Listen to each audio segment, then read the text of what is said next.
I've noticed something interesting concerning opinions on fear and also opinions on the state. That in general, there's this common view of both that's very similar in that the general view is that fear and states are definitely not always great. You know, no one is going to say fear is always wonderful and fantastic, and most people aren't going to say, oh, yeah, governments have always been fantastic and wonderful. That's not the common view. The common view is they're definitely not all wonderful, but we need both in order to have, a good functioning society and personal life, right? Like if you did away with fear completely, well, then you would just be, like walking off of cliffs and doing all sorts of dangerous things. Like you probably wouldn't last a week because, fear is your good buddy that keeps you safe. And likewise, if we didn't have governments, it would just turn into utter chaos and destruction shortly thereafter, right? So even though fear and states are not great and their history, which we could point to, in our personal lives and then also just historically, you know, are full of calamity and atrocity and uh, death and destruction, despite all that, they are sometimes useful, right? Overall, we need to hang on to them. Uh, it wouldn't be prudent, it wouldn't be rational to just discard them altogether, right? We just need to have like a, a balanced view, right? So this is actually mistaken. It can seem like it's smart, but it's actually not. And part of the reason why people have a hard time recognizing that is because they either consciously or just because they are immersed in it, in this, cultural milieu of moral relativism, they basically are incapable of conceiving of anything as 100% bad. That has just been taught to them as ridiculous and stupid. So they can't even consider the possibility that something is 100% bad. Their brain just doesn't go that way. There's no neural pathway or whatever that can access that thought. It'll just be appeal to authority. Well, no, this is what I've been taught, or appeal to nature. Oh, well, it exists in nature, so it must be good. There's just one logical fallacy after another that's going to block the thought that maybe this is just completely bad. Maybe fear is actually just an evil, and it would be best to never cling to it ever in any circumstance. Like that's not even uh, contemplated. It's just not even on the table, so to speak, as a possibility. And this is a mistaken thought. It's a narrow worldview. It's ironic because the person thinking this way might be thinking they're more open-minded, but actually they're closed-minded because they're closing their minds off to the possibility that something can be completely bad. They're not open to the possibility that we actually live in a reality where there are things that are 100% bad. And fear, I would claim, I believe 100% after a long time of analyzing it, is definitely one of those things that is 100% bad, and we'd be better off without it whatsoever. Same with the states. So I know to most people, though, that's just going to seem ridiculous. But I also know why. Like I can probably guess what your initial objections are. And those actually can be refuted, they can be disproven pretty easily if you actually just take a moment to really think about it. So let's start with fear. So the main reason people think that fear is sometimes good is because it's equated with a survival mechanism. Like not 9 times out of 10, that's what I hear other people saying about fear. A lot of times people are talking about overcoming fears, conquering fear, but there's always the caveat of, well, but sometimes it's good, right? Particularly in like a dangerous situation. And the problem with that is that it actually makes zero sense. So let me explain. I've explained this in previous talks, but I'll do it again. Fear is an emotion thought, right? Think about when you're afraid. What is it? Like what is actually going on? It's a stressful emotion and thought of extreme concern, right? An emotion and thought combined together. A stressful emotion and thought, okay? So, first of all, the main problem is most people equate that with the body's crisis response, also known as the fight, flight, or freeze response, right? So, when we are confronted with an immediate threat or danger, like say, something above you is suddenly falling down on, falling down towards you, right? Like your body has this immediate crisis response, right? You have increased agility, heart rate, you know, various things happen. Blood flow even increases, but um, decreases from the skin level so that if you are cut, you'll bleed less. These are all physiological bodily um, responses that happen automatically, right? That are definitely beneficial, right? If you're faced with a sudden danger or a sudden threat, having increased strength and agility is 100% helpful. No doubt about that. That's true. What's false is equating that with emotion thoughts known as fears. Though those two things are not the same. It's a false equivalency. So in logical fallacies, it falls under the title false equivalency. You have fearful emotion thoughts on one hand, and you have this physiological response or grouping of responses in the body, physical, physiological, on the other hand, right? Those are not the same thing. They're just not. But you've probably never heard anyone tell you that because, well, I won't get into, you know, conspiracy theory on why you've never taught that. I'll just get into the nitty of the flawed thinking here. Okay, so most people think fear is sometimes beneficial because it's supposedly equivalent with this physiological response of the body. And I hope you can recognize that an emotion and a thought are not the same thing as a physiological response of the body of your, your heart rate increasing and etc. Like one is physical body, the other is emotion and thought, right? Those are not exactly the same thing. They can happen simultaneously, but that doesn't mean they're the same thing, right?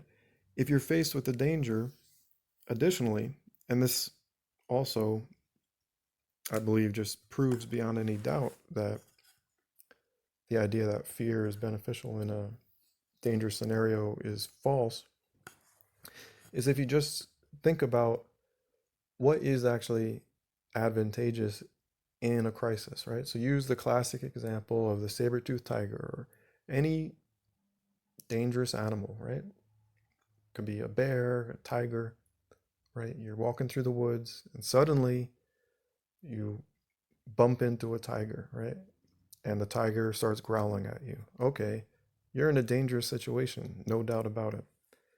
So, how is the emotion thought of fear valuable? Think about it. Fear is a stressful emotion thought, right? Stress. How is stressful thinking advantageous in a dangerous scenario. You may have been on a plane before, or, gone through, and they've gone through like the drill of, okay, if something happens, this is what we want you to do. Stay calm, put the mask on yourself, put the oxygen mask on yourself first, then your child, and, check to make sure where the exit is. It might be right behind you. Stay cool, calm, and collected so that you can make rational choices that are going to be, increasing your chances of survival, right? They don't tell you to like get tense and stressed out, right? Likewise with a fire drill, stay calm, Why is that taught? Because that actually makes sense, right? If you panic, if you flip out, right? So many scenarios and examples could be given of people like losing it basically during some kind of dangerous scenario, and it actually just makes things worse, or they end up harming other people unnecessarily, right? Like people panicking and stampeding out of a place or whatever.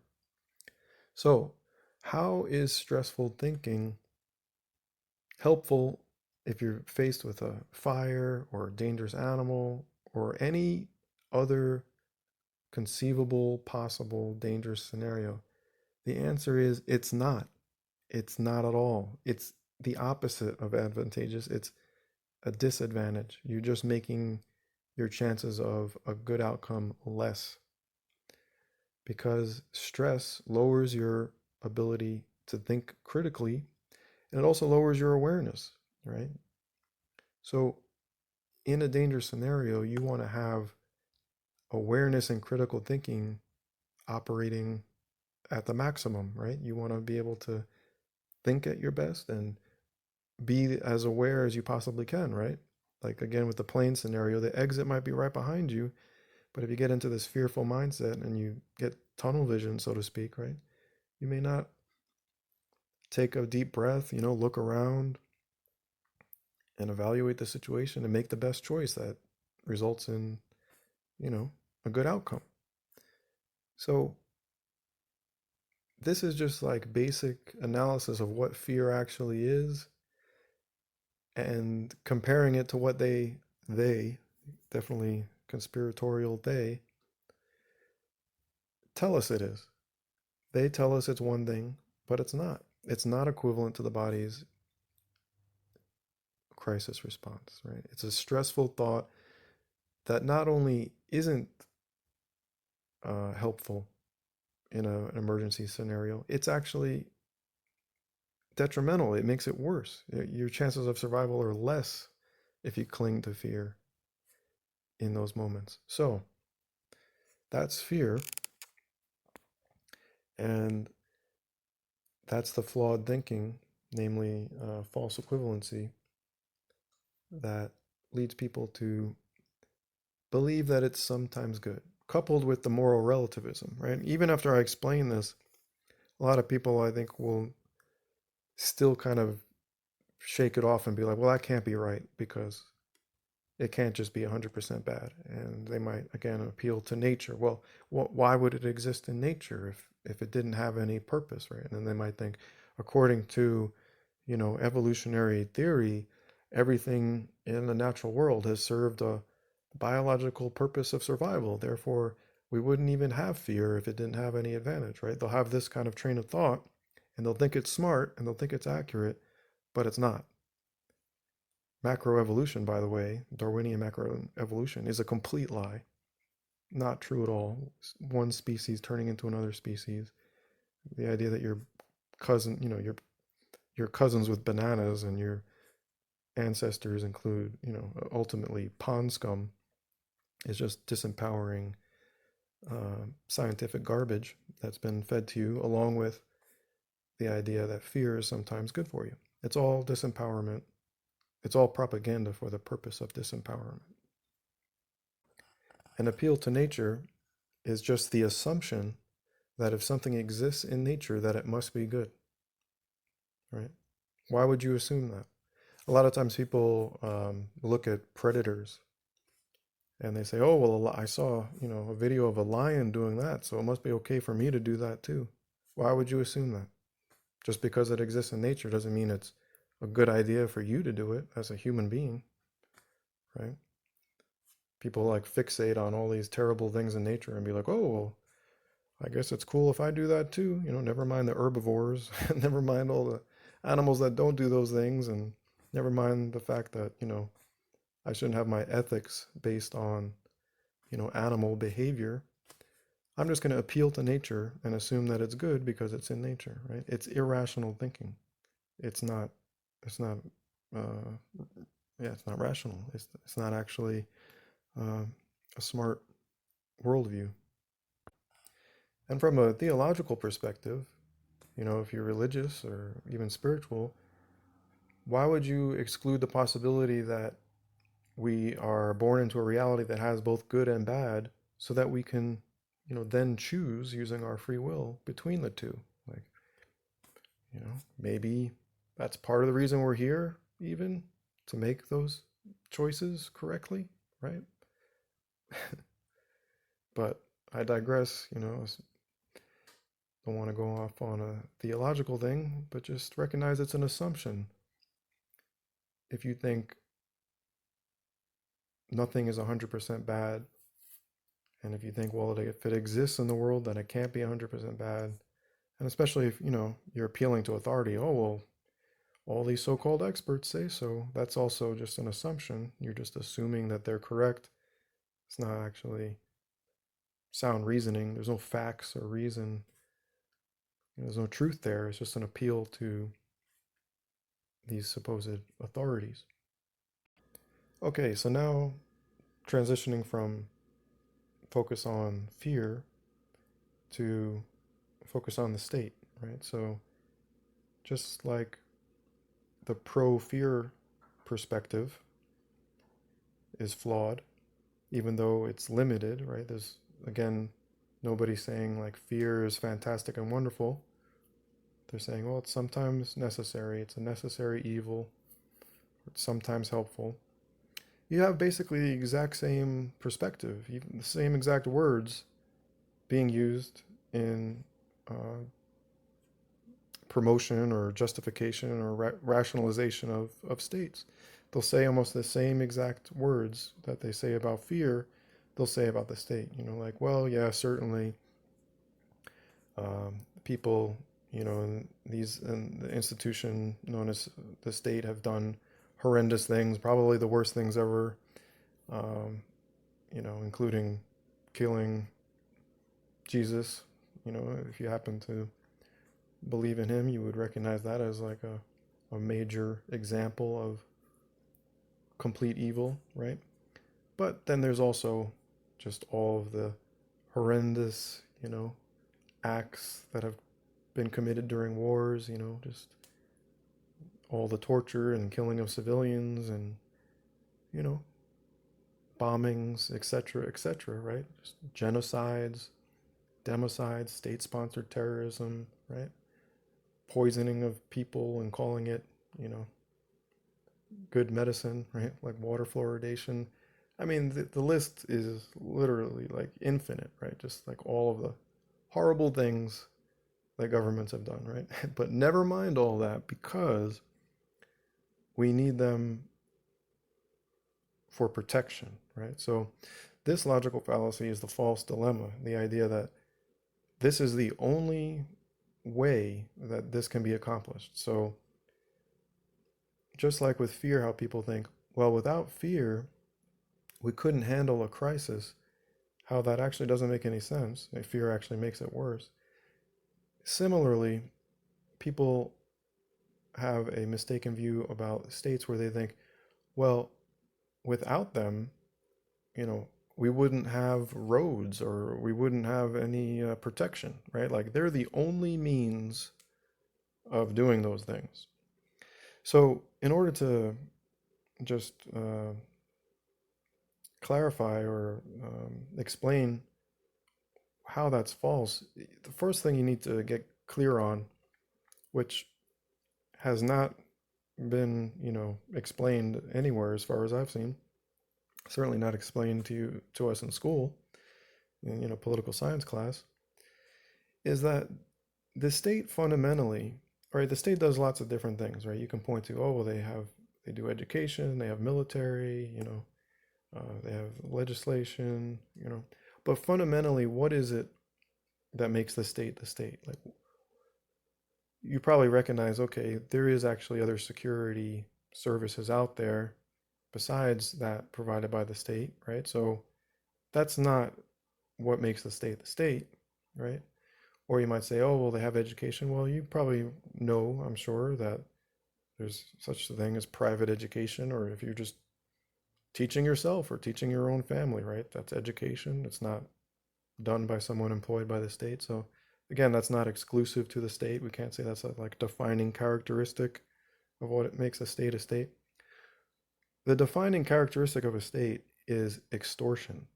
It's a group of people that commit extortion against a large population and collect those funds called taxation for various purposes, right? Like some listed, and then of course they use it for other things that are not nearly so beneficial, and things known and unknown, right? Like where does all that money go into those so-called black budgets, right?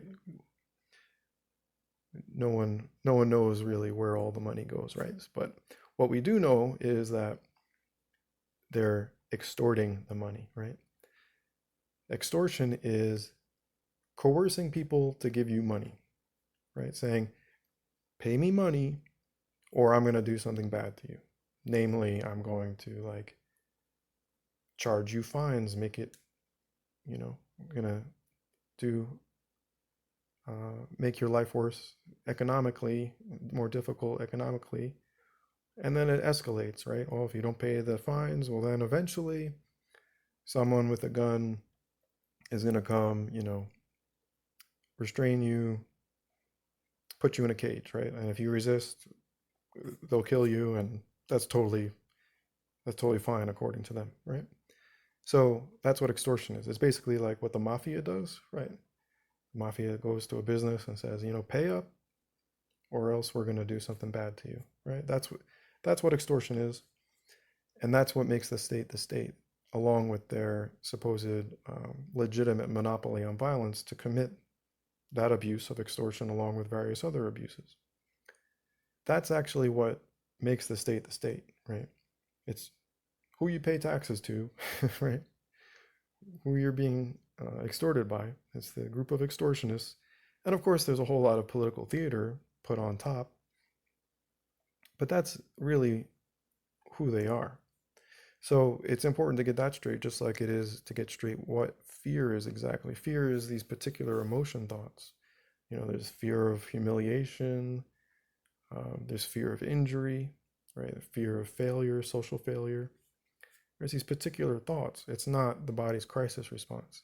So likewise, recognizing, well, this is what the state is. It's this group of people, of course, part of this political theater, but fundamentally, their signature characteristic, what makes them distinct from other groups of people, is that they're the ones that commit extortion, and they're the ones that have this supposed like legit monopoly on abuse, that they can do abusive things that you and I can't do, including extortion, right?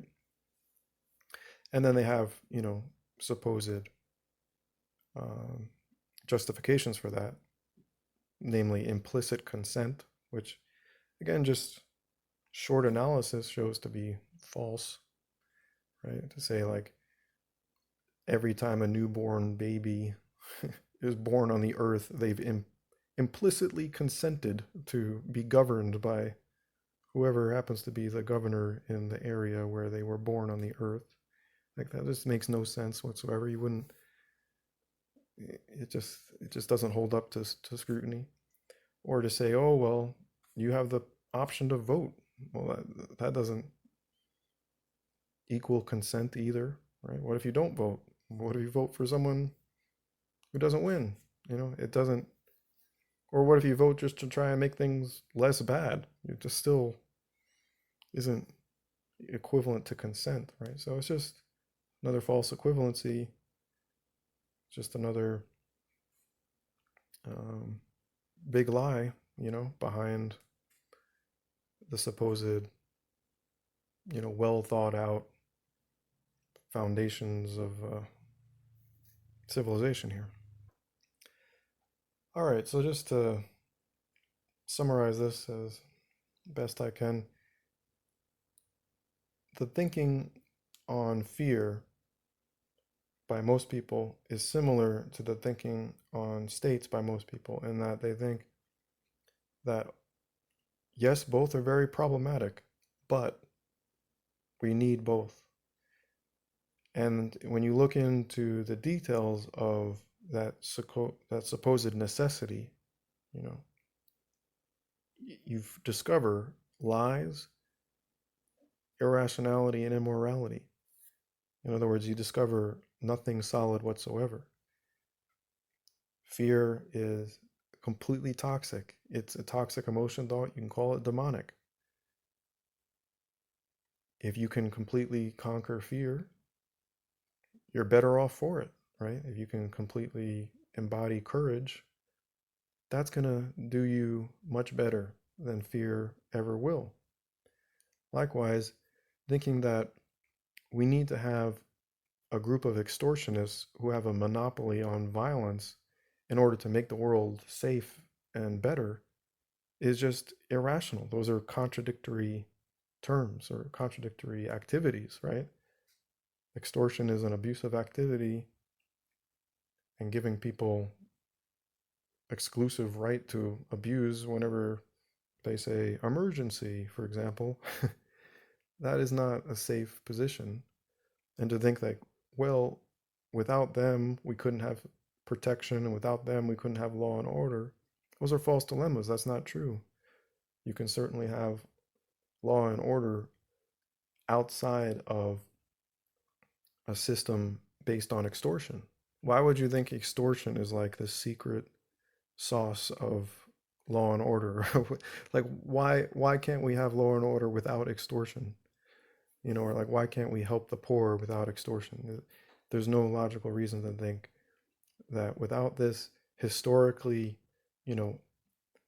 genocidal, war machine, without them, we couldn't have roads or protection or law and order. Like, why? There's no logical reason to think that they are the only way to have good things. They're actually historically doing bad things and currently doing bad things. So why would you think people, given the supposed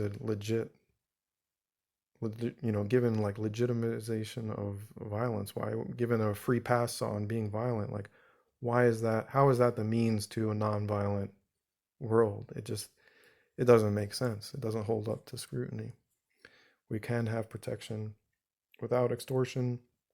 We can have law and order without extortion. Just bring it down to the personal level. Like, if you're walking down the road and you see someone being attacked and you help them, well, there you go.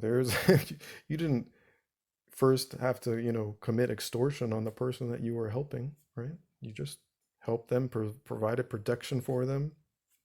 Voila. It's like we've been bamboozled into thinking like without this institution, like basic things that actually happen all the time among so-called regular people couldn't happen, or wouldn't happen to an extent that would be effective enough. So I'll just leave it there for you to think over. And again, the main point being that fear and states are actually not necessary. They're both fundamentally detrimental to us personally and socially, and we would actually be better off without them. And the good things that we associate with both can actually be attained and exercised without either. And actually, fear and the state interfere with and block the full exercise of those good things that we want. So I hope I was able to explain that well enough. All right. Thanks for listening.